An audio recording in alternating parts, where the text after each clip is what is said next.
Janasena party గురించి ప్రజలు ఏమనుకుంటున్నారో ఒకసారి చూద్దాం.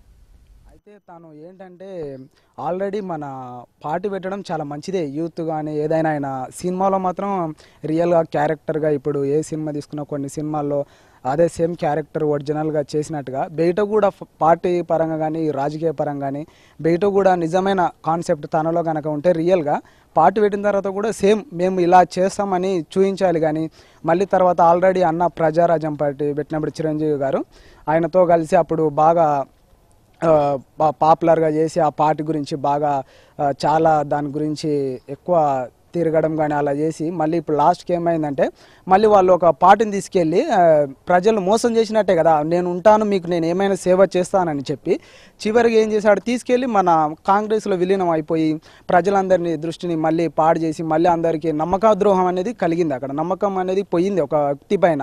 ఒక సీఎం కావాల్సి ప్రజలకు రాష్ట్రానికి నేను ఉన్నాను నేను చేస్తానని నమ్మినప్పుడు ప్రజలు సడన్గా మళ్ళీ వెళ్ళి ఒక వ్యక్తి తనలో వేరే దగ్గర వాళ్ళతో కలిసిపోతే మన నమ్మకం అనేది పోయింది కదా. అలాగే పవన్ కళ్యాణ్ కూడా సార్ మళ్ళీ జనసేన పార్టీ పెట్టని ప్రజలందరినీ యూత్ను ఎక్కువ ఇంప్రెస్ చేస్తూ ఎంకరేజ్ చేస్తూ అతనికి ఏదో నేను చేస్తాను అంటే రావడం ఓకే, కానీ మళ్ళీ ఇలానే ఇతను కూడా అలానే చేస్తాడేమో అని ఎవరి స్పష్టత కనిపిస్తలేదు. అతను చేస్తాడా చేయడా అని మాకేం అంత కన్ఫర్మ్ స్పష్టంగా కనిపిస్తలేదు. రాష్ట్ర ప్రజల్ని కానీ రైతులు ఏదైనా ప్రతి విద్యార్థులు కానీ ఏదైనా అన్నిట్లో నేను చేస్తున్న హామీలు ఇచ్చిన హామీలు నెరవేర్చుకునే వ్యక్తిగా ఉంటాడని ఉంటే కనుక అలానే ఉండాలి, లేదంటే పెట్టి వేస్ట్ చేసి కూడా వేస్ట్ అని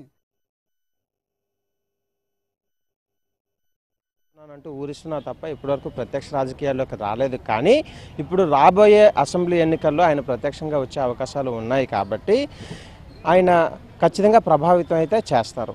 అయితే మనం ముఖ్యంగా ఆలోచించాల్సిన విషయం ఏంటంటే పవన్ కళ్యాణ్కి ఉన్న ఏకైక బలగం అభిమానులు.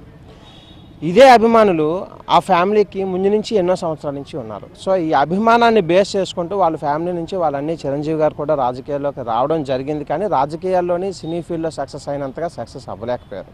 అయితే ఇప్పుడు పవన్ కళ్యాణ్ వస్తే చిరంజీవి కంటే ఎక్కువగా సక్సెస్ అవుతారా లేదా అనేది కనుక పక్కన పెడితే ఖచ్చితంగా ప్రభావితం అయితే జరుగుతుందని ఆశిస్తున్నాం. అయితే ఆయనకున్న బలహీనత ఏంటి అంటే ఇప్పటివరకు ఎక్కడ కూడా క్యాడర్ని ఆయన క్యాచ్ చేయలేదు. ఎలక్షన్కి వెళ్ళే ముందుగా క్యాడర్ని చేసుకోవటం వల్ల అప్పటికప్పుడు ఓటు బ్యాంకుని అయితే తిప్పుకోగలరా అని సంశయమే. రెండోది అభిమానం వేరు లేదంటే ఓటు బ్యాంక్ వేరు. అభిమానం అనేది ఏదో సినిమా వస్తే టికెట్ల కోసం వెళ్ళడం కొట్టుకోవడం ఇవన్నీ చేస్తారు, అందులో మేజర్స్ ఉంటారు మైనర్స్ ఉంటారు, మైనర్స్కి ఓటు బ్యాంక్ ఉండదు.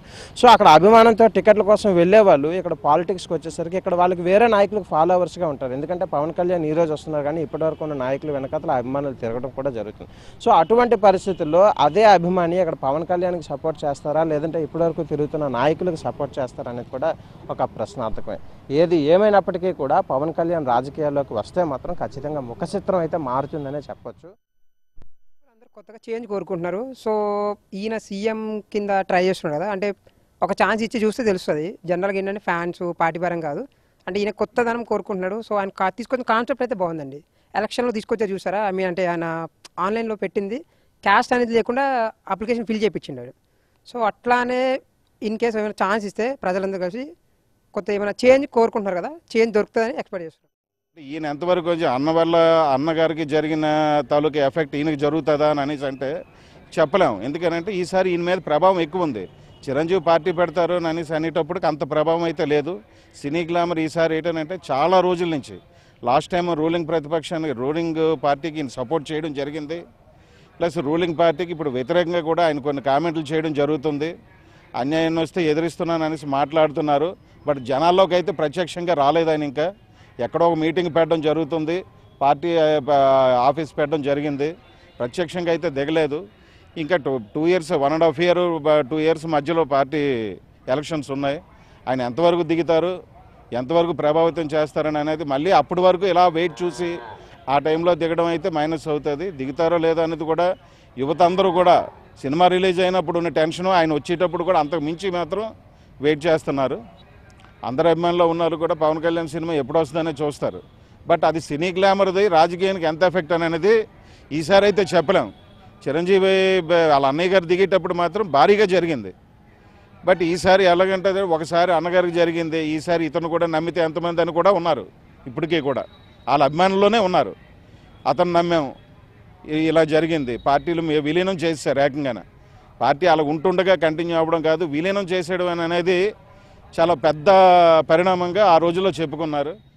ఇప్పుడు పవన్ కళ్యాణ్ గారి వెనక ఉన్న శక్తి యువశక్తి.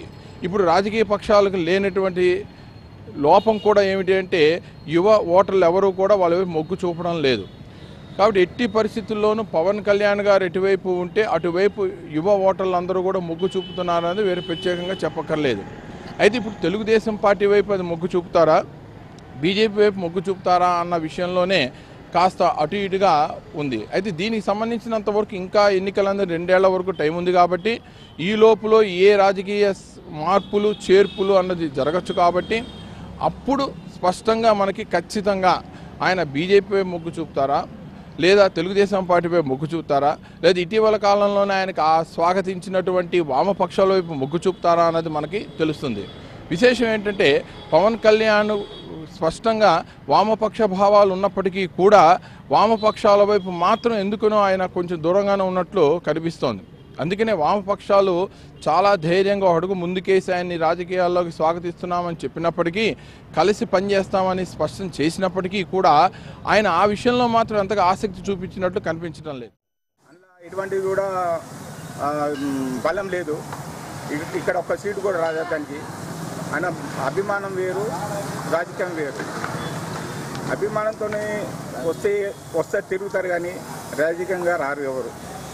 నా అభిప్రాయం ఏంటిదంటే ఇది ఆంధ్ర పాలకుల రాజ్యం, అక్కడనే ఉంటే బాగుంటుంది.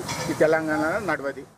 లక్షల మంది పవన్ కళ్యాణ్లు, కొన్ని కోట్ల మంది చిరంజీవి వచ్చినా కేసీఆర్ గారే ఇక్కడ హీరో, అతనే నడుస్తుంటుంది. కాబట్టి తెలంగాణలో అభిమానిస్తారే తప్ప జనసేనను ఏ రోజు కూడా ఆదరించరు.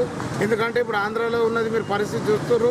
జనసేన ఎప్పుడు కూడా అక్కడ ఒక ఎన్నికల్లో నిలబడిన దాఖలాలు లేవు. అదేవిధంగా తెలంగాణలో జనసేన పార్టీ వస్తే ఆల్రెడీ ఇంతకన్నా ముందు పీఆర్పీ పార్టీ పెట్టిన చిరంజీవి గారే తోక ముడుచుకొని ఇప్పుడు కాంగ్రెస్లో ఎలా వెళ్ళినాడో రేపు ఇదే జనసేన పార్టీ